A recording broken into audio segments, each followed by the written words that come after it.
Welcome to another episode of Redesigning Life. Today I am by myself. I'm doing a podcast episode sort of on the fly because I have been having a conversation over and over, the same sort of conversation with multiple people, and I feel like everyone's going through this same thing that I'm about to talk about. I'm wondering if you're going through it too. I want you to know that you're not alone. We're in it together. And that is change and fear. Change in the way of I am in this spot in my life where I know where I've been. I don't want to stay there anymore. And I'll go into detail in a second, but I don't really know where I want to be. And that's scary. So what happened was I got this phone call, and it's about a project that I've been working on for the last 10 years, maybe even more than that, to be honest. And I have been working on developing this project, and I've been really excited about it. And then I sort of let it go about a year and a half ago, and I got a phone call a few weeks ago saying that the project's sort of getting picked back up again. And you would think that I was excited getting that call. But when I got off the phone, I realized I wasn't really that excited. As a matter of fact, I thought, I don't really want to do that anymore. And is that okay? Is it okay that I put 10 plus years into developing something and I don't want it anymore? That's scary. And I felt strange about it. And then I realized it's okay. It's okay to know that where you've been, you don't really want to stay there anymore, or where you are, you don't want to be. But it's okay not to be clear of where you want to go. And that's a new sort of thing for me. I mean, I'm a Capricorn hustler, and I've always had goals and vision boards and, the 3-year, 5-year, 10-year plan all laid out. And to think that those bullet points on that 3, 5, 10-year plan I need to cross out now is a strange, unfamiliar territory for me. So I started talking about this with a few of my friends and some coworkers, and I also got a lot of me toos. Like, I feel that way too. And I'm not inspired of what I've been doing either, but I'm just going to keep doing it because that's all I know how to do. And I get that. Trust me, I get that. I've spent a long time creating projects, and then to think that they're going to move forward, yet I don't want to, it's strange, because it's like, well, I don't want to move forward with that project, but what project do you want to move forward with? And right now, I don't know. Actually, I really don't know. And that's okay. It's okay. Because here's the thing that I do know. In my life, and I talked about this on the podcast about journaling, because what I love about journaling is not just the daily event that I get to do and the daily gratitude, but cataloging where I've been, how I felt. Because I forget, how I felt 5 years ago about a certain situation. And sometimes it's just fun to read back really how things were. And I remember there was this project. This was before Olivia was born, so maybe 12 years ago. And it was like my dream show that I've always wanted to do. And I auditioned, many auditions. I think there was like 5. And I got the job. And we did a pilot. The pilot was picked up. And it was picked up by a syndicator for, daytime. I was just beyond thrilled to be able to do this. And I was working on another show, and I'd gotten off set, and I went to my hotel room, and I got a call basically saying that everything was called off. Even though contracts were signed, everything was already moving forward. Stuff shifted, and they weren't going to move forward with the project anymore. I remember what I was wearing. I remember what the furniture looked like in this hotel room. I remember everything because it was one of those moments where I felt like somebody punched me in the stomach and my career was over and I was never going to do anything again. And that was my dream job. And I was just going to be miserable for the rest of my life, which obviously wasn't true. But I realized looking back now, my gosh, if I would have gotten that, yes, probably I would have had fun, but I wouldn't have moved back to LA to be closer to my family because the show was based in New York City. I probably wouldn't have had Olivia. My life wouldn't be what it is now. And I love having my life now. So I'm telling you that story to go, even when you think something is catastrophic in your life, that you didn't get something, that it always ends up working out. And I realize that now, that even though I don't know what the path is going to be, and that it's not all laid out for me like this golden road, that I just have to be still and trust the universe. I have to practice what I preach. And I do believe it. And, I'm sure you have this in your life where you know what the right thing is to do, but sometimes feels like weird to do it, whether it's eating healthy or meditating or whatever.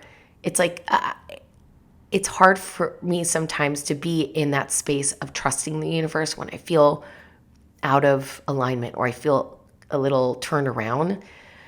But I do trust that it's okay to be still, even for a hustler, go-getter like me, with all the plans and all of everything laid out, to not have everything laid out just yet.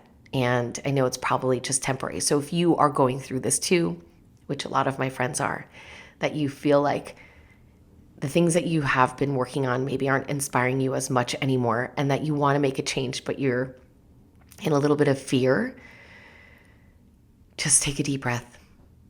We're all in this together. Everything's going to work out. It always does. It really does. And it's about being still enough to take inspired action. And that's another thing that I have a problem doing, is being still. But every time that I am still and quiet, and I really go within and I tap into my authenticity and my soul, is when I find the answers. And it's these times that's so important, but it's also these times where you don't want to be still and you don't want to be quiet because you want to inundate yourself with noise and to sort of distract yourself from being worried. But that's not what that's not what I'm forcing myself to do now, is just to be still. I went on a retreat last November, and it was the first time in my life. It was 7 days. They took away your phone. You couldn't read. You obviously couldn't talk on the phone, no internet, nothing. And it was days from basically 7 a.m. till sometimes 9 o'clock at night of journaling and meditation, some silence and workshops. And those 7 days really did change a lot of the way that I look at things, because I also got a lot of answers to things that I was on the fence about. And I think that I got those answers because I was still. And I realized getting out of implementing those practices in my everyday life. And that's hard, of course, to be still. But I think if you are in this transition point where you feel uneasy, and it could be the relationship you're in, it could be the job you're in, their friend group, whatever, your passions, if you're in this space that you just aren't getting ignited anymore for the things that you have done, but you don't know what you want to do, practice being still and embrace the journey of life and the acceptance that it's okay to change your mind. It's okay to want new things. We are humans and we get to evolve. I mean, our taste buds change. How could we expect our chains, like our wants and our well, like tastes in life and our goals to not change with us?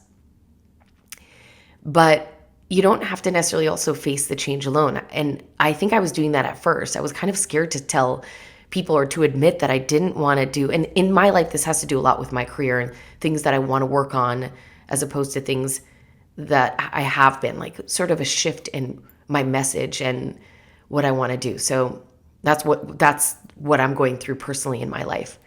But being able to sort of reframe the perception of change, and instead of viewing it as a threat, I have to view it as an opportunity of self-discovery. And it's in these times of change that I notice that I learn the most about myself and my own capabilities, and my ability to bounce back from adversity and to adapt new circumstances in my life, which I've done over and over and over again. So if I've done it before, why am I worried about doing it again? And I realize I just have to sort of put myself in check. So if you're finding yourself at the crossroads of fear and change, just to remember that it's the only ways to grow really is to embrace the unknown and to step boldly into your future self. And what steps can you take today to make your tomorrow self proud? That's another thing that I've noticed, that I don't have to do it all overnight to create this new persona that I want to embody overnight, because it doesn't happen that way. But what are these tiny little steps that I could take today to take one more step into the person that I want to become? There's a book that I'm reading, I think for the second time now, Atomic Habits. If you haven't heard of it, listen to it either on Audible or get a copy of it. It's fantastic. But it is about making the small changes. And I think when we think about change, it's sort of overwhelming to have to overhaul your entire life, and it doesn't happen that way.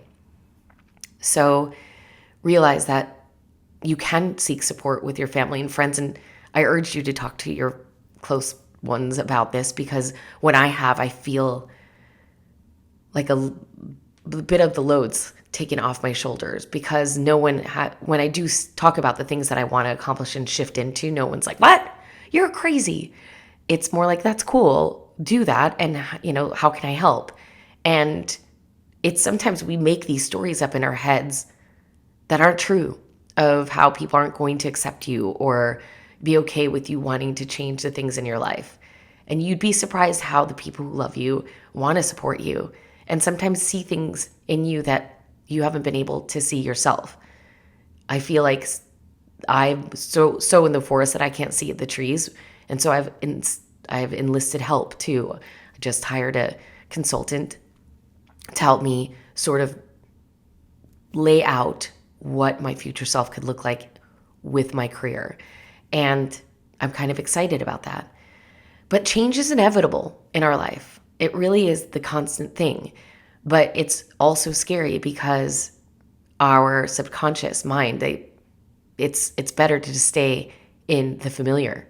Even if it's not healthy, just stay there, because it's the devil you don't know is better than the devil you don't know, is that saying, right? Is that the saying? I always get sayings wrong.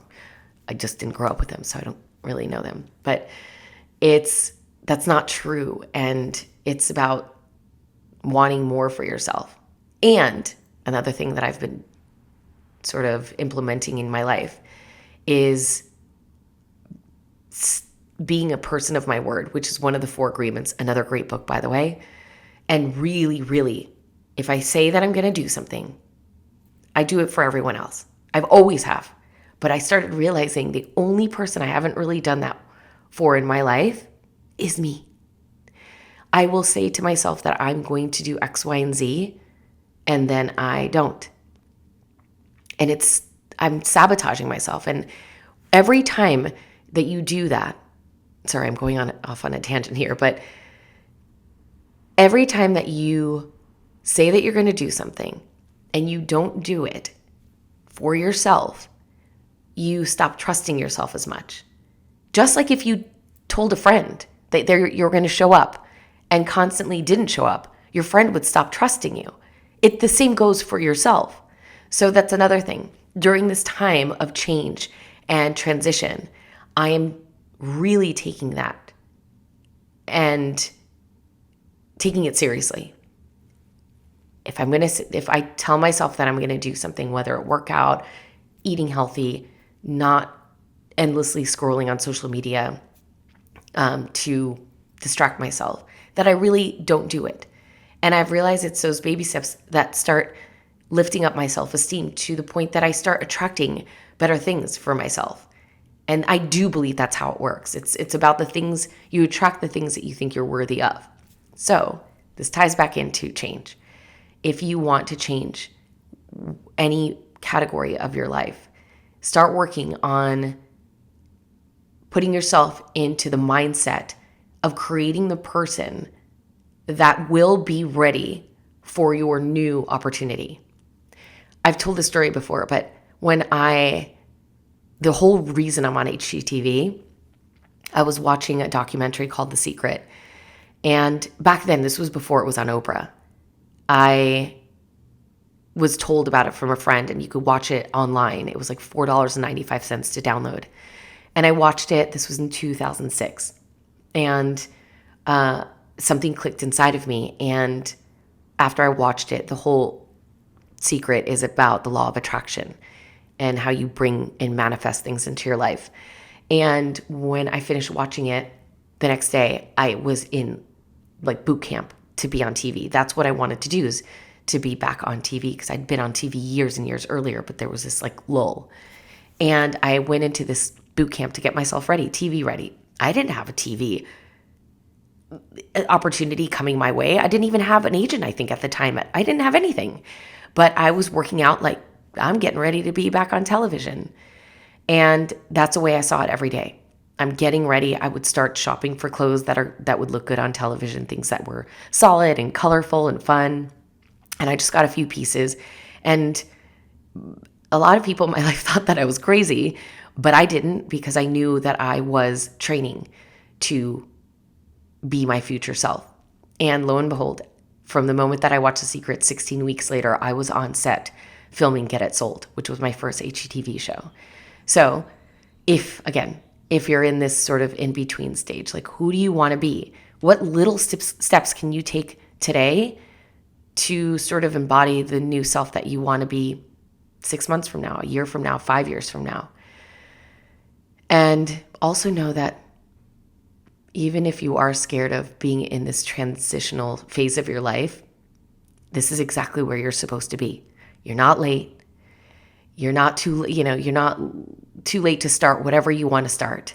There's room for you. There's room for it to be successful.